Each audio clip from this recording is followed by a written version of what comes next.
Hi folks, it's Miss Cole again. Today I want to talk about spacing used with punctuation.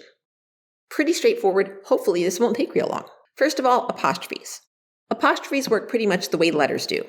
There's no extra spaces needed. They're just part of the word. Examples are the words don't, would've, heal, and 76 for 1976. These are all contractions. When an apostrophe S is used to make a word possessive, the same rule follows. Here's some examples. Susan's, Dave's, the dog's. Pretty straightforward. Most punctuation will have a space after it, but not before it. This applies to commas, semicolons, colons, periods, exclamation points, and question marks. Take a look at these examples. Then Joe smiled. He had an idea. Was it good? No one knew. They hoped so. Quotation marks and parentheses, including brackets and braces, are a little bit more complicated. They should always be paired up, and they hug what's inside of them. Take a look at these examples. June sighed. Are we there yet? She asked. She knew, of course, that they weren't. One exception to this is when parentheses are at the end of a sentence that they're inside. They have no space between the closing parentheses and the period. A whole sentence in parentheses has the period inside with the rest of the sentence.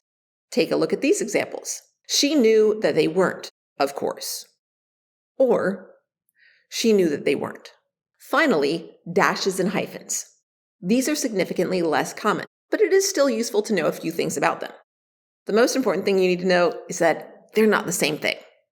Hyphens are used in compound words, like that beautiful-looking sunset, the dog-friendly restaurant, or a community-based project. Hyphens join words together, so they work like a letter. There's no space needed. That would kind of defeat the purpose. Dashes, on the other hand, indicate a break in thought or a long pause for emphasis. Because of this, I prefer to follow the Associated Press guidelines and put a space on either side. However, it's actually more common to have the dash replace the space between the words. I just don't think it looks good. Here's an example of what both of those look like. These three pies, apple, cherry, and pumpkin, are my favorites.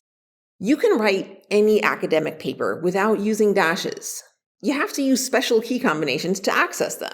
Honestly, I encourage you just to avoid them entirely. What I want you to remember as the most important thing about dashes and hyphens is don't use a dash when what you need is a hyphen. The hyphen is on your keyboard, and sometimes it's actually needed. The dash? Just avoid it. I'll have more information about punctuation and spacing for some more complicated uses of them in a different video later on. As always, if you have any questions or suggestions or, comments, leave a comment. Thanks so much for watching and have a wonderful rest of your day. Bye for now.